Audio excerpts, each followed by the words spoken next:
3, 2, 1, action. Welcome back. Welcome back to Pi and Bridging Universes. Sawadee Cup from Thailand. We've had Namaste. Now we have Sawadee Cup. We're now back in Pi. For people that don't know, me and Nadine met in Pi and feels like we've gone a whole 360 all the way back. And now we're back sat in the beautiful Pi. We're back in the mountain. Back in the mountains. You can't see it because there's a big roof. But if you were to look this way, it's all literally mountains. Maybe we'll give you like a little view after we finish talking. It's absolutely gorgeous. How long's it been since we've done one? Months. I think the last time we did one was when I was still in the Netherlands. So that must have been May or June. And it's now September. Yeah, because the last one we did, I was in Goa. You were in Goa. In India. So where did you go after Goa? So after Goa, I went to the north of India for a bit, like 2 months. And that's where you came and met me. And then I went back to India. Finally! Nadine just turned up in India. And then we spent like 6 weeks in the mountains. No, you spent 6 weeks. I spent 6 weeks in the mountains in a place called Bagsu, which is like Dharamshala in the north of India, in the mountains, which was crazy. It was beautiful. It was beautiful. It was absolutely gorgeous. It was very nice. And then I turned up. Then you turned up. And then we went to Pushkar for a week. We went to Pushkar. Which was amazing. On a mission. Ooh. Coming soon. So one of the thoughts that I had when I was incarcerated, sat in a prison cell on a concrete floor. Very soothing. He's sitting on a concrete floor again. That's very comfortable. I get very comfortable on a concrete floor now. One of the visions I had was to make my own clothing brand. So then when I went home, I was thinking about it more. When I went back to the UK, I was thinking about it. And then when we were in India, I was like, you could just go to Pushkar, which is like where clothes and stuff get made, and then we can make my own clothes and bring them back to Thailand. I feel like we should tell a little bit about how we went from Dharamshala to Pushkar. Oh my God, yeah, that's so funny. We spent 16 hours in a train. 16 hours. We made art with a very cute Indian kid. That was absolutely the highlight, I think. Yeah, that was good. What else did we do? We played games. I won. We watched the film. You watched the film. I slept. We were on the top bunks of the train.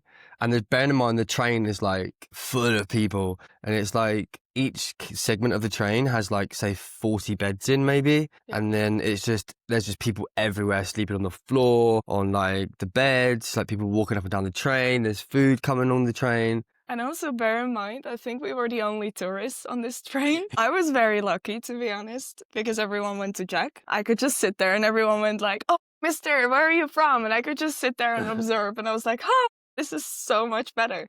Yeah, that was so much fun. Trying to sleep, I remember, it was like you go to sleep and they give you these little blankets and you're like just curled up in this little like and it's so cold tiny bed because the air conditioning is blasting. The aircon was so cold. You're wearing a sweater. Oh, do you remember when we sat on the side of the train? So the wildest thing is that in India there's no like health and safety in a way that like in the UK or Europe the doors close. In India you don't have that. The doors just open. You could just jump off the train if you wanted to.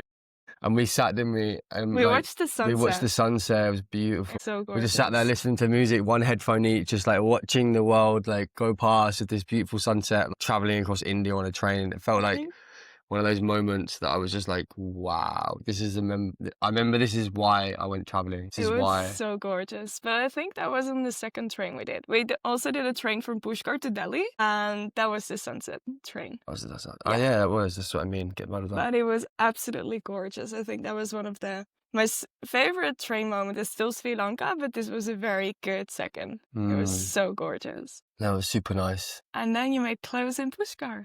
Then we made clothes in Pushkar. We had 5 days to find a supplier. Well, I already had a supplier plan to go there to make the clothes. I met her sister in India, funnily enough, like in the north. And she was like, go to Pushkar. My sister works there. She can help you make the clothes. So we did that. Went there for 5 days, and it was like a hectic 5 days of traveling around, like designing stuff and drawing stuff and finding the fabrics and printing the fabrics and cutting it and adding all the stuff. And then by the end of it, the last day, it was like, we got it like 2 hours before we left. And also, important detail, there was a full-on monsoon storm. Yeah. We got completely rained in. Like, it was flooded. We didn't have electricity. We did not have working water. We couldn't even flush the toilet. Oh yeah, Like, we we had didn't that. have food. We couldn't go outside to get food because it was storming so much. Luckily, the woman from our apartment, she was like, "Oh, come downstairs," and she taught me how to make curry. That was super cute, but oh my God. Remember we were in that room and we were like, we've got no power, we've got no electricity, we've got no food, it's raining, I mean like chucking it down with rain, full monsoon. I think it was like a cyclone or something. It was like crazy. In the beginning, we we went were out so though. happy. We were dancing in the rain. We were like, "Yay, rain!" And then after 10 minutes, we were like, "Wait, shit, what do we do?" That was so much fun. And then we headed back to Thailand. Then we went to Koh Phangan. So my birthday was like coming up in July, and we were like, okay, let's go to Koh Phangan. And We like spent a long time in Copenhagen in the end. 2 weeks, Yeah, 10 days, I 10 think. days. So yeah, we had a nice time like for my birthday, and then You want to tell them what we did for your birthday? so for my birthday, we went to this place called Wainam, which is like a private beach with its own resort, and we stayed there for a few days with the nice beach and the sun. I got super sunburned. I didn't Yeah, realize me how too. hot it was going to be. And then we had like a birthday party. So we got there and we're sat on the beach, right? And we laid there, and like these people start coming on boats, and we're like, what's going on? And they started setting up this music like DJ rig, and we're like, what? And then it turns out there was like this really cool party, which we ended up like partying till like early hours of the morning. We had a good boogie. It was really nice. But it was really nice because we could go back to we had a bungalow, so we could leave all of our stuff in the bungalow and we'd like go dancing and have fun and then be like, okay, let's go up and just watch people. It was so much fun. To be honest. Everyone had to get boats home. We could just literally walk like not even a minute to our room, which overlooked the beach, and it was amazing.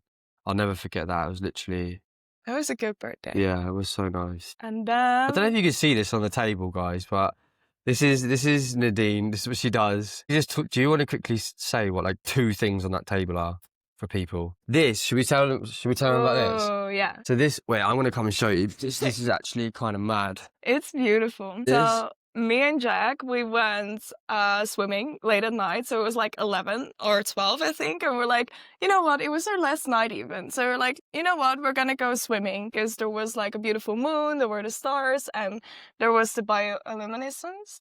Bioluminescent plankton, yeah. So we went swimming and then we came out of the water and I have a brown bag and I put the brown bag on the floor with all of our clothes. So Jack picks up, he thinks my bag, but it is this beautiful shell. And now I think this is actually illegal. We're not allowed to travel with it, but It's in Thailand though. we're still inside of Thailand. Yeah, okay. I mean when we leave, yeah. We can't take it outside of Thailand. But we have this beautiful shell. It's absolutely, I think it's one of the most beautiful shells I've ever seen. I think so. I thought it was part of Nadine's bag, like I said, and I picked it up and I was like, whoa, that's cool. Like a little snails lived in there, or a little like sea. Yeah. So Yeah, now cool. normally it's downstairs on our altar, but I put it up here. Yeah, she made a little altar. What else do we have here?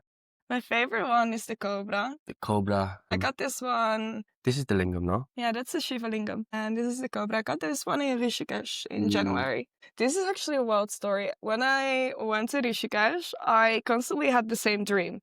And it was constantly of this huge cobra, like in front of my face, like with his head open, like, ah!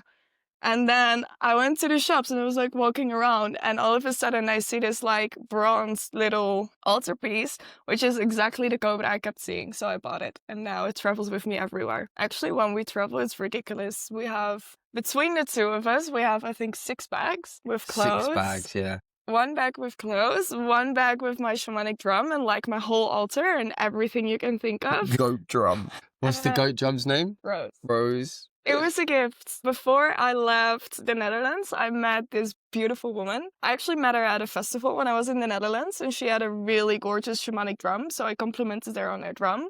And she looks at me and she goes, actually, I have a spare one in my home. If you want to, I can give it to you. And I've been eyeing shamanic drums for like 2 or 3 years, but I was always like, I'm not gonna buy it. I want to make it, and I want to like get it in a beautiful way. And then just before I started traveling, I received it, and it was a gift. And now she's traveling with us. She's traveling with us. Wow. Yeah, it's funny. Every time I go into the like house now, I have to see this drum. Just this goat drum. Furry Gorgeous. goat drum.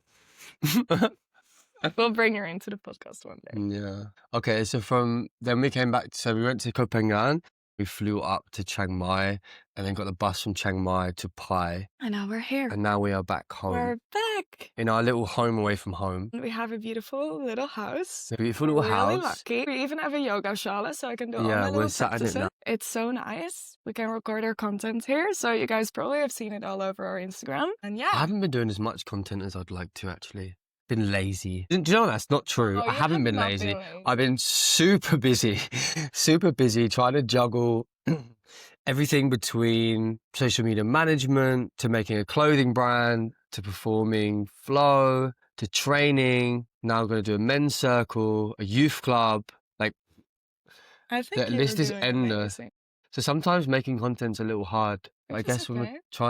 we're trying to juggle so many different jobs in this kind of lifestyle, it can be difficult. And also being back here, like most of our friends, it's super fun. Most of our friends are back, so we have our little family, but that obviously also takes up time because you want to spend time with your family. And we got to say, see you tomorrow every day to our friends, which is one of the luckiest things on earth. It's wild, actually. I'm really grateful for that. But yeah, between all of those things, I don't think you've been lazy. Pai. Pai, pai, pai. Pai, pai, pai. It's amazing when you come back. It took me a while when I came back to like start to feel like I'm back in Pai again. Like there's so many people, different things change, your friends come back, got so many different stories, everyone's in different places. Like we've grown a lot since we were last here in Pai, like almost a year ago now. It feels like we lived like 5 lifetimes. Yeah. Even when we were traveling together, and even that feels like multiple lifetimes so together. long ago. It was like so many different things and so many different adventures. It was really beautiful, but it was like, it's a lot. Yeah, it's been a whole process. It's been lifetimes. More's gonna come. I wonder what Pai is gonna throw us this season. Who knows? We're planning on being here till February. Until Shambhala. Till Shambhala Festival. Shambhala Festival is like a big gathering. Some of you may know like Rainbow or just Glastonbury in the UK, maybe stuff like that, kind of something like that, where loads of people come to meet and there's music and food and like people dancing and doing lots of magic. Feels beautiful. So this year we have to go because last year both of us missed it. I was in Copenhagen and you were in the UK. Ooh. So this year we're gonna go. Wow. That's gonna be fun. It's gonna be beautiful. It's gonna be super fun. It's another Pai chapter. It's the third one for me. Which one is it for you? Well, I've come and gone three times, but it's been in 2 years. Yeah, 3 separate seasons, so I don't know. 3 times, I guess. Nice. But I'll come back here. You get sucked in. Drum roll. Somebody released a book. I am actually a published author now. I still can't believe it. I don't know if anyone remembers Nadine talking about this, writing a book, maybe a couple of podcasts ago. We definitely would have touched on it in the last one. But yeah, Nadine, over to you. It's crazy. I still can't believe it, to be honest. I have looked at the website where you can order my book for at least 2 hours, like just staring, being like, this sounds really weird. But where can they buy it? Where can they buy it? We can put the link in the description. You can buy it. Okay. Amazon is the easiest, I think. Or you can go to my Instagram and you can find the link there. And a couple of different websites as well. I will link it all. But yeah, I am officially a published author now. So sexy. Isn't that sexy? Just going to say. It's insane. It feels really, really... I finished writing it when I was in the Netherlands, and then I traveled to India and I was like in the process of publishing it with my publisher, and it all took a little while, and well, just got to trust the process. And I think there was a lot of things for me as well to work through. Like I recently opened a new company just by myself. I published a book. There were like so many. I'm a taxpayer now. Yay. What's tax? I officially pay taxes in Estonia. Tax? I don't know. It's so crazy, but... I hope the tax man in the UK is watching this. But yeah, it's crazy, to be honest. Like, my whole life flipped around after I last left Thailand. It's actually really funny. When I last left Thailand, I was in like April. I was like, I'm never going back to Thailand. And now here we are, settling in Thailand for the season. So much changed and it feels so amazing, but also I work with law again, which feels really weird. I left human rights and politics like 2 years ago, and now I'm doing my work online again as a human rights advocate and in my own way. It feels really good. I mean, I studied for 6 years, so I should use it, but it's so crazy. Just one of my friends, S, if you're watching, I love you. She was the first one to buy my book because it was first published in the US. She was there, so I texted it to her. She bought it, and then she sent me a picture that she has it. Because, fun fact, she has the paperback book in her hands. I still haven't had it in my hands. It's gonna take me like 2 more weeks. Love living in Thailand. But it was such a crazy feeling to see her like hold the book and her like having read multiple pages. I was like, it's not mine anymore. It felt like it was my baby. Like, genuinely, it feels like I gave birth. Like, this project was something that was really long overdue, I think. In my last master degree, I wrote my thesis on gender-based violence, and I really wanted to do something with it because it's just a topic that's really close to my heart. And then I never really knew what to do with it. And when I came back to the Netherlands, I had a conversation with my publisher, and it was a really beautiful conversation. And I didn't write anything yet. I only had like a wild plan in my head, and I had no clue where to start. And I had a conversation with the publisher, and she started crying, and she was like, please do this because the world needs this. And for me, there was like the last confirmation of like, fuck it, I'm gonna do it. I'm gonna write a book. I'm gonna write a book. Now, I just created a resource for everyone to understand, prevent, and heal or get back into balance from sexual violence. And it feels so strange. It's quite, sexual violence is a very like, for a lot of people, it's quite a heavy topic, right? It's quite a dense topic for people to talk about. And I guess the people don't talk about it because of that. It's a really big taboo, and that's also a really big part of the reason why I wanted to write a book about it, because for me it felt like we're all just not talking about it, but everyone, like men and women, I really want to say that immediately, are affected by it, and we're all hurt by it. And we're just ignoring it because there's so much shame and guilt and negative feelings attached to talking about sexual violence, and people are really afraid to touch the topic as well. And I felt like I can combine my own personal experiences, like as someone who has experienced it, you know how it can feel, and my background in law, which helps because I have a background in human rights, so you have like the ethical view. And in my book I touch on like the right to freedom, because in the end, if you sexually violate someone, you violate someone's body, and everyone has like bodily autonomy, and they have the right to freedom, right to equality, but also to prevent it. Like, rape culture is a really big thing, and that's a term that we don't really talk about. Big word, rape. Rape culture. Across the screen, rape, big word. Yeah. It holds a certain weight as well, that word, because I think we've been programmed to hear the word rape and then to be able to hit, like, you know, it carries a certain energy as well. Yeah, but in the end, rape culture Rape culture, what is that?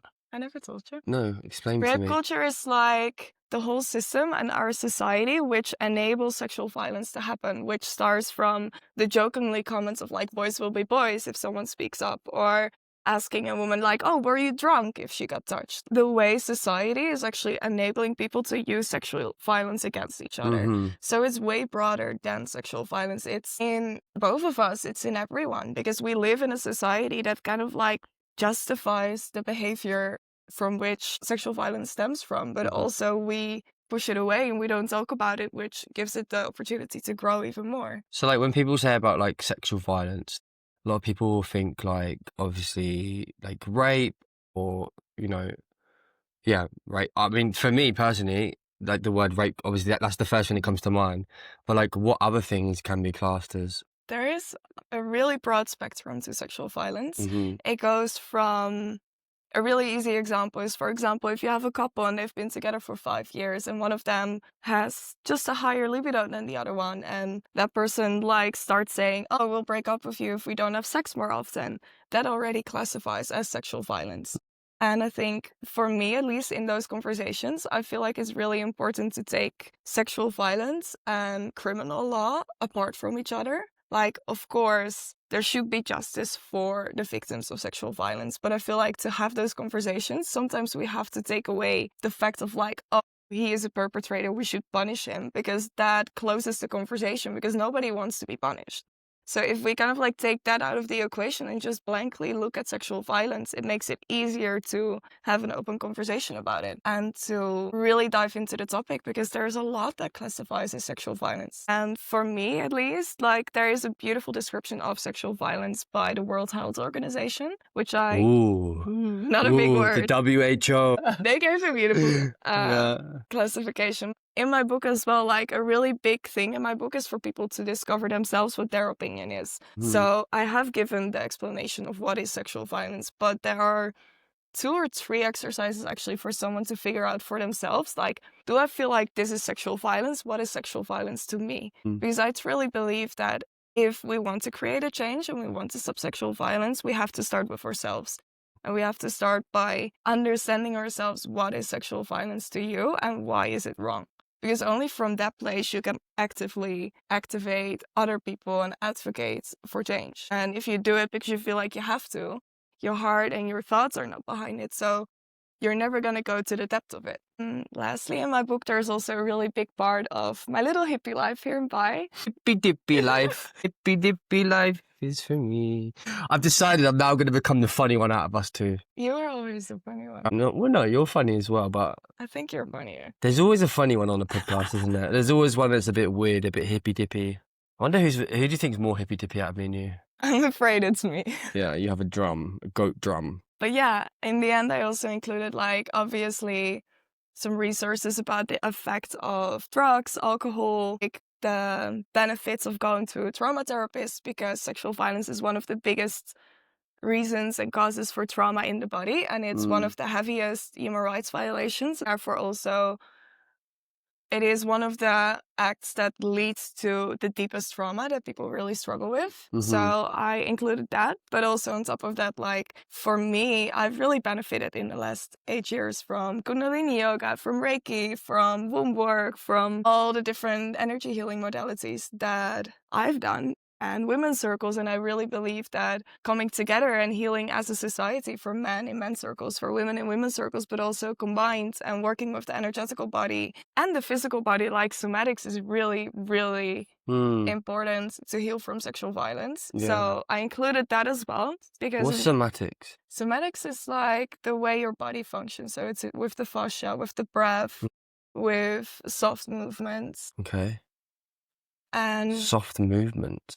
Yeah, it's like when you go to the gym, you go like, wow, right? Yeah. You can do that in somatics sometimes as well if you really want to do a release practice, but Rage and like let it out, which is amazing every once in a while.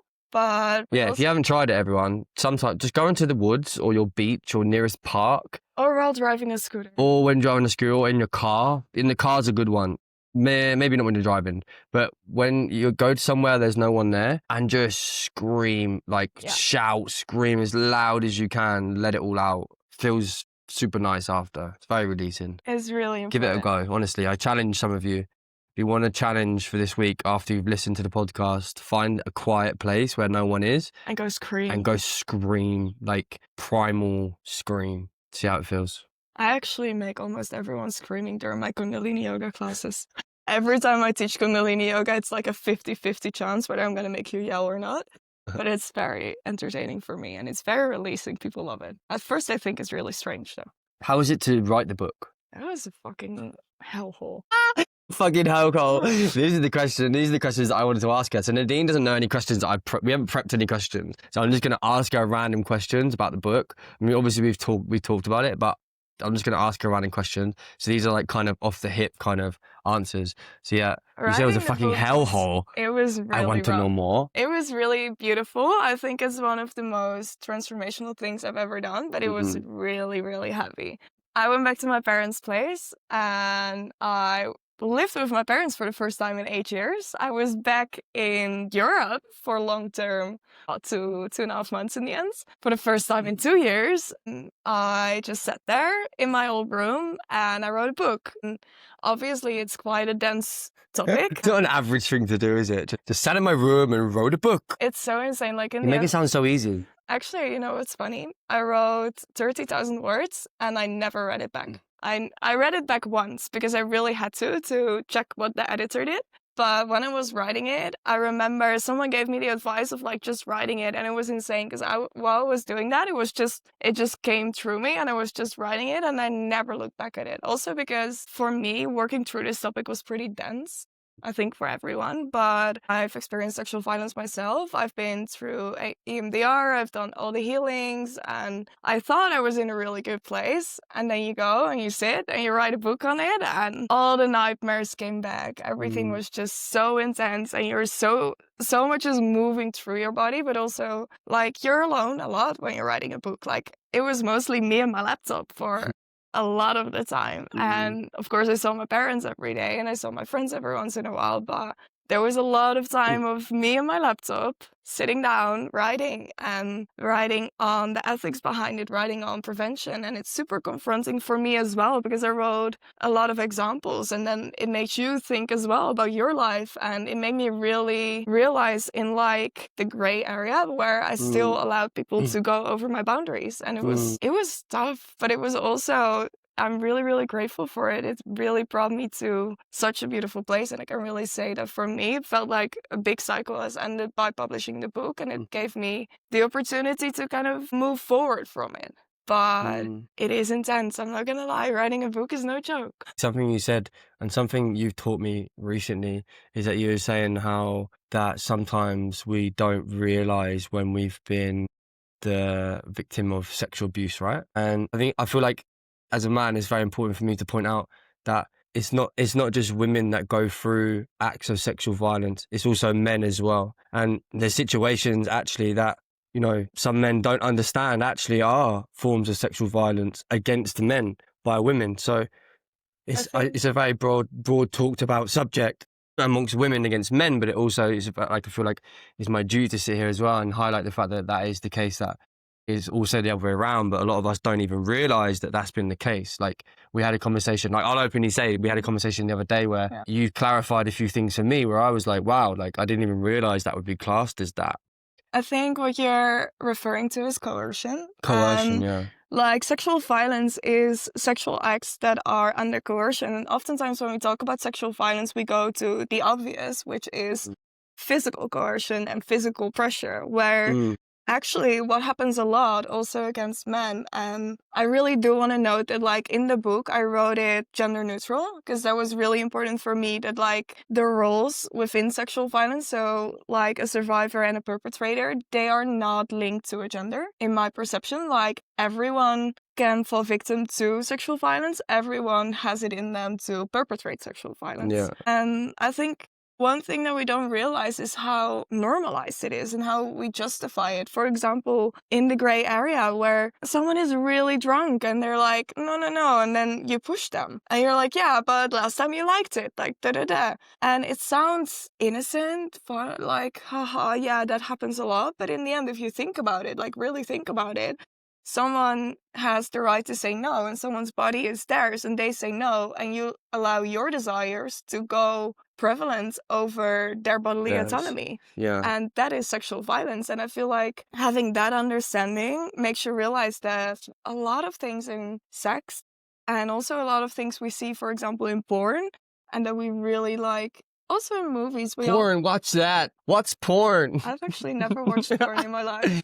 You never watched porn? I've never watched porn. You've never watched porn? Put your hands up. Anyone listening that can say they've never watched porn. I've never watched porn in my life. Wow. Out of an ethical stance. That's incredible. I think I already knew that, actually. I wish I could say the same. I don't watch it anymore. I must add that. I haven't watched it for around... I mean, it's not wrong to watch no, porn. it's Let's not say wrong, it is. but it's just an option. It's just a choice that I make because I don't want to desensitize myself to the actual. And there are a lot of expectations and passionate ideas that come with.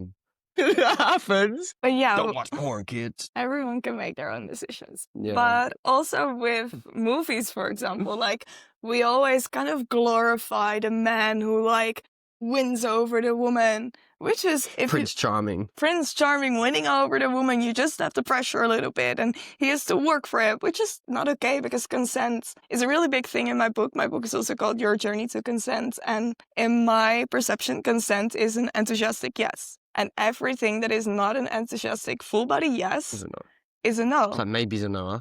Maybe is a no, but also an enthusiastic yes can change while having intercourse. Like maybe I have an enthusiastic yes towards kissing someone, and then while I'm kissing someone, I'm like, actually, it doesn't feel nice in my body. It turns into a no, and then there's no consent anymore. Mm. Right.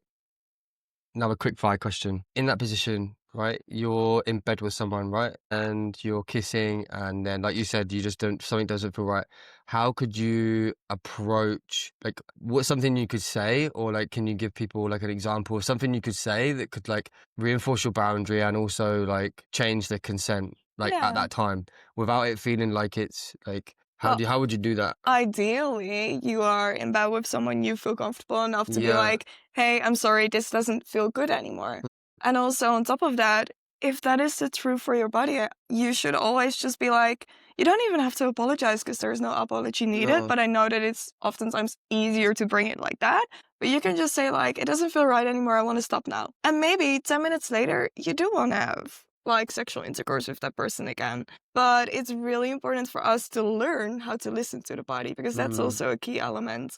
Like recognizing our body yes and recognizing our body no, and kind of playing with the boundaries in the sense of a no is always a no, but maybe you can turn around with that. And that's a beautiful thing to discover together if you have someone you trust. To come back to your question there, honestly, my only answer to that is to just say, like, it doesn't feel right anymore. I want to stop now. And if someone shames you after that, just stand up and leave. Like, you have no obligation to stay in a place where you don't want to be. It's really hard, but I do want to bring the nuance in that, like, we have trauma responses in the body. So it's so much easier said than done to be like, hey, I don't want to do this. Because when you're in that situation, like, we all think, oh, I'm going to fight. I will never get into that position. That's what we all want to believe. However, a lot of us have a flight response where we run away. A lot of us have a fight response where we fight someone off. But there is also the freeze response, which means that you're just frozen. You don't do anything anymore. And then we also have the fawn, where you basically just go with it and find the way that is the least harmful to you. Or you have the flop, where someone just completely dissociates. They're not able to do anything anymore. That is really never your fault. Like, if I were to be in a situation where my boundaries get overridden and I feel like I want to say no, but my body just completely freezes, that's not my mistake. And I do feel like there is always a shared responsibility when it comes to sex, but it is really important to understand that in the end, sexual violence is always, the blame and guilt should be with the person who has the wandering hands, and it should never be with the person who experiences it, because it is not their fault. And I feel like that's a really important pain point as well in society, where if you look at the news, if you open the news, you oftentimes see like a woman's name got raped. We never see a man's name raped woman. And that is a really easy example of how we put the shame and the guilt on the person who experiences it instead of putting the responsibility back to the person who actually perpetrates it. Right. Nadine, you, like, I ask her questions. It's like, I love how passionate you are about it. I love how much you like to speak about it. It's one of those things that it was like flow state. Like when you just get going, it's just like, you know, like when you get like you get like a lawnmower. Sometimes it takes a few like to get it going, and then once it's going, it's like it's off it goes. Like I'm sure if anyone listening, and if they wanted to have any more information, they could just DM you on They can always Instagram reach or out like to me. reach out to you Yeah, for conversations and. I'm in the process. I'm not launching it yet, but I will start some group programs as well to work through the book in a group container, because I feel like it's really powerful. I will have like a container just for women, because to me that is important to create that safe space. So funny. You'll do one for women and I'll do one for men. Go team men! But I will also create a group program that will be mixed, and where people can just for a really low price work through the book together in 6 weeks, because there are 3 chapters, so 2 weeks for each chapter, to have like a meeting and to exchange visions and to have that open conversation, because I really feel like a lot of the power is in breaking the taboo, in having those conversations, in having extra resources, and hearing other people's experiences makes us feel less alone, but also makes us realize the experiences we've had ourselves Mm. and how that makes us feel and understand more what it actually is. And we have a deeper understanding if we share it with each other. So that will come at some point, I think in a few weeks. But for now, you can order the book. If there's anything, you can send me a. What was the hardest part of the book to write?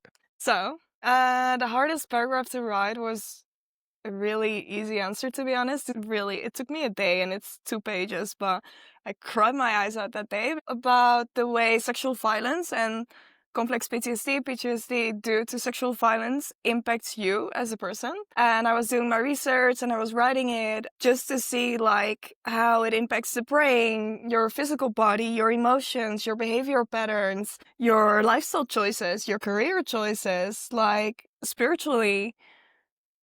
That was such a harsh reality check to me because I realized like, whoa, so many things that I thought were my personality still to this day, and I've like done so much, are due to something that someone else did to me and not because of me, which was a beautiful realization because it gave me more clarity to go from there.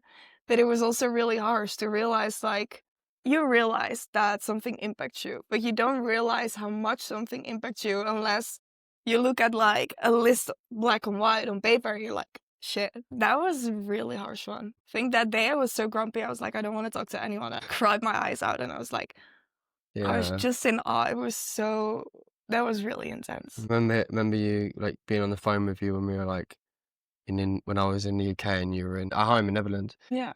And you would call me like super upset because you had to write part of your book and it was super hard. I remember the chats. We were like, I was like, remember when, like, think when the book's going to be done and you're going to have it in your hands. And like, you're literally like 2 weeks away now from doing that. I know. Like an actual book, like you manifested a book. Like literally, how crazy is that you can think of a thought, right? And you then write the book and then it's in front of you, like actually material, like in front of you. Like, wow, this was a thought and now now it's here. Like it's actually in the physical realm. And now it's just physical. Yeah, like I do really want to say, of course I wrote it, but I'm really, really grateful for you and some of my other friends and also for my parents to giving me the house. Like if I didn't have Jack and some of my sisters, like I would have never been able to do it. Because there were so many days where I was just so upset and I didn't know what to do anymore. I was like, I don't want to do this. I just want to burn the whole thing down. I'm angry. And I would call Jack and be like, for like 10 minutes. And then he would be like super calm. He's like, yeah, it's okay.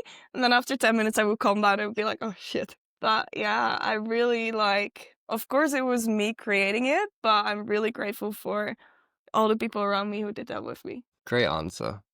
If anyone doesn't know what this is, anyone like, you want to tell them what this is? You don't like it? No, I think I'm one of the only people in Thailand who doesn't like it. It's like a herbs, like, right? So you can, it's got like herbs in it and you sniff it and it like clears your nose and I like it. I know. It's too intense for me. I keep it in my bag and I'm just like, ooh. People always think I'm using poppers or something, you know? It looks like poppers. Ooh. But it's not. Well, I don't know. Okay, so... Any last question before we move on? Any last questions about the book? How many pages is the book? 160. 160. Odd. 167. 160. No, 0. Yeah, but 1 is 6 is 7. Oh, yeah. Good number. Thank you. 7's a great number. But there are a lot of like exercises in it, so it will take you a while to go through it because I would say at least a third of it is like physical exercises to do, explain, journal prompts to do, conversation starters to have with people around you to really make it interactive because in the end, the book is written from a perspective of here's a guideline for you to create your stance. So it doesn't even really have, of course, you're going to read it through the lines, but it doesn't have my opinion or my story in it. It truly is for you to figure out what is your stance on what is sexual violence, why is it wrong, what is your stance on rape culture and consent, how do you want to bring yourself back into balance, because in the end everyone has to heal a little part in themselves due to sexual violence. Okay. So it's more like a workbook. Workbook. I like workbooks. But anyone can read the book, right? It's written from, at least in my opinion, it's for everyone. I do feel like there is more importance for youth and young adults to read it, but in the end, it is for everyone. Like, I remember so vividly once being in a women's circle and there was this woman and she was like in her 50s and she realized like, actually always when I have sex with my husband, who she has been married to for a really long time, is unconsensual. So I feel like sexual violence is important for everyone, and having an understanding of sexual violence is important for everyone. Go back a sec. Example, genuine question. So she was having sex with her husband unconsensually, but she was still having sex with her husband. Well, she didn't want to, but she felt pressured into it, and she felt like she had to, otherwise they would divorce, and she didn't want that for the children. So there is not a full body yes. Not a full body yes. Okay. Question: if the husband isn't aware of that, how can he not say? Does that make sense? Because there'll be people that are going to think like, and this is something you're going to come up against all the time, right? Yeah. Like, it is going to be something you're going to come up against. Is people being like, well, if she doesn't say that she doesn't want to, how does he know that she doesn't want to? Like, I guess there is always this play between saying something, but as I mentioned before, we have trauma responses and we have like the going with something because it's easier, and then it is still unconsensually. And I feel like that's why this is such a mom thing to say. It's so important to think about who you have sex with and have an open line of communication with the person you sleep with. Because if that's not there, it gets harder and harder to actually put up your boundaries. And you can put yourself in dangerous situations in which you have unconsensual sex with all the results from that by just not being in a situation where you're able to express yourself. And I'm not saying that that is someone's fault. I am saying that we do have to think about in which situations are we willing to have sex, with who do we want to have sex. And that doesn't take away that there are just people in this world who are really cruel and who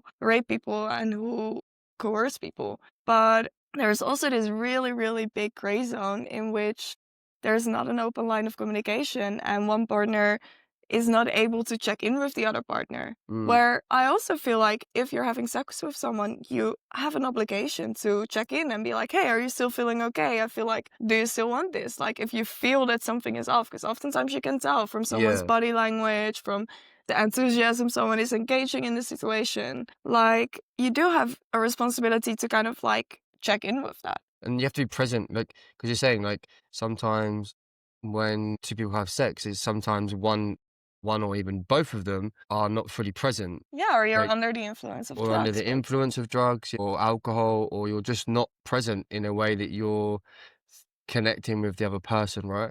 Yeah. It's like it's very important to practice, I guess, being more present together in those moments. Yeah, I think sex is... This is funny, actually. Sex is great. I say this about India as well. Like, sex is one of the most beautiful, ugly things. Like, sex has a really dark side, but it also has the most magical, beautiful side. The dark. Well, if you look at sex trafficking, if you look at using sex for power, if you look at rape, sex is even used in wars against the other country to really dehumanize the opposing civilians and to make them like weak in a way. Yeah. So sex is used for really dark things, but sex is also this really beautiful, magical thing that if two people share that, it can create so much beauty. It even can create a little human. Like, it is beautiful, but it's also... Let's cut this bit out. Or leave it in. No. Yeah, just leave a little bit in. We could just do this. Cut. We talked about something that we're not going to put in it. Just forget it happened, okay? Like, there wasn't a cut there. We're back in the same room. We just went off on a tangent and said that we were talking about something that won't make it to the podcast this time. Maybe later. Oh, we could do one later. We could do one on... Interesting. We could do one on sexual intimacy. We could do one on intimacy itself. What is intimacy? Because some people don't even know what intimacy is. Men aren't even aware of what intimacy is. Emotional intimacy. Emotional intimacy. Oh, all the men that you sat there going, what's emotional intimacy? You know? Not all the men, there's some women as well. Women, yeah, and women. Let me point that out. It's not all men that aren't in touch with their emotions. Some men are. Beautiful men. Really? Yeah. I think I know one. Like, a lot of men aren't aware of themselves. And it kind of ties into what you're talking about as well, with like men making decisions based on just, this is what I want. This is what I want. This is what I'm going to get. This is what I own. This is what, completely warped mentality in my understanding. But yeah, there's a lot of situations where men just don't understand that what they're doing is wrong. Like fundamentally, they just don't understand that the actions they're taking are wrong, you know? To be honest, I think, especially with the work I do, but also like in Reiki sessions, if I do energy healings, I oftentimes afterwards talk with clients, and I've had several men come up to me afterwards asking me like, how do I make sure that I don't rape someone? And I remember the first time someone asked me that, and I was like, whoa, that's a big question. And I think it's really brave for a man to sit there with a woman and be like, hey, I want to make sure that I don't have unconsensual sex. It broke my heart a little bit that someone would feel the need to ask that. Mm. I think it's beautiful, and I think it's so important for everyone to really sit with themselves and figure out like what is okay to me and what are my values, what are my morals, and what is my stance in sex. Next week, we're gonna tell everyone what we're gonna talk about next. We don't know yet. We're gonna brainstorm. We're on back it. now. This was a little But- recap of our life. There's a lot going on. Just touching back into pie, there's so much we're working on. Do you want to tell some people what's like one of the main things you're working on right now? I mean, the book's obviously still ongoing. The book and the promotion of the book, but also the I'm programs and stuff. opening back up places to work one-on-one with people to really feel like alive and joyful again, and to really get in touch with yourself based on my little toolkit filled with all the spiritual stuff, but also the book and everything that comes with that. So I'm mostly working on that, to be honest. I'm spending a lot of time with my laptop and just creating new things and really, yeah, just like that. Creating my own company, which is still really, really strange to me. And meeting with clients, doing energy healings, oracle readings, going back into that, teaching Kundalini yoga again, which is a lot of fun, and just being present, spending a lot of time in nature, playing with all the flow toys, spending time with our friends. Beautiful little life. It's a wonderful little life if you think about it. We're really lucky. We are very lucky. It's not been raining so much recently. It's meant to be raining a lot. The rain is coming. It's on its way. It might not even come. Imagine that. Imagine if we just didn't have a monsoon. No, I think at some point it's going to come and it's going to be brutal. And we're going to be like stuck in the house. But we have like a very nice, you know. We have a lovely little house we have a lovely house. What is that supposed to mean? Just saying. We have a lovely house. It's nice when the rain hits, we can really bunker down and get on and do our stuff and practice and have fun. I think that's something important and as work well. hard and enjoy a beautiful life that is actually your dream. Sometimes it feels like we're living a fairy tale, but then we're creating it into our daily life. Every day it feels like a fairy tale. I wake up every morning. Like with this coffee. morning. This morning I woke up and went to like a Dreamscape, which is an events production kind of place. Pie that hosts flow and circus artists to train. Secret plug for Dreamscape, just because it's amazing. And I was sat in a sauna with this elder brother Ferry who was chanting some crazy mantras and stuff in this like echo chamber, which is like in my head, and like that was just super cool. And then I came out of that this morning and I was just like, what the hell? If I imagined 2 years ago that I'd be sat in this position, like in a sauna like this with some guy half naked, just, like, you know, like that was just not being in my thing. But honestly, I think if you think crazy of half the stuff we do, crazy little life. If you look at the practices I do, or when I go into ceremony with my in the morning, I wake up. What the fuck? What is that noise? Look upstairs and Nadine's bending and I like doing some crazy stuff. But I have to say I have abs because of all the pranayama, because I'm still too lazy to go to the gym, but I still have abs because of the pranayamas. But I think we can wrap this one up next week. Like I said, we're going to do one once a week now. Every single week. We will be back. We commit. Yeah. Right now. May even right have two. Here. We might even get in the flow and have 2 a week. Who knows? And we'll have some interesting guests as well. Like we have so many beautiful people here in Pi so many friends. Imagine getting Uncle Ferry on a podcast. That would be fun. Wow. That's coming soon. We can have our sister Sia about everything about the womb. I already planned this. We're gonna talk everything womb magic and like menstrual cycle and so many downloads of things we could talk about. Wow. But most of all, we're back here in Pi. Yeah. Crazy. Back in Pi. We're back with our EAI. friends. Yeah. Who would have thought when we started this podcast? We're now back in Pi.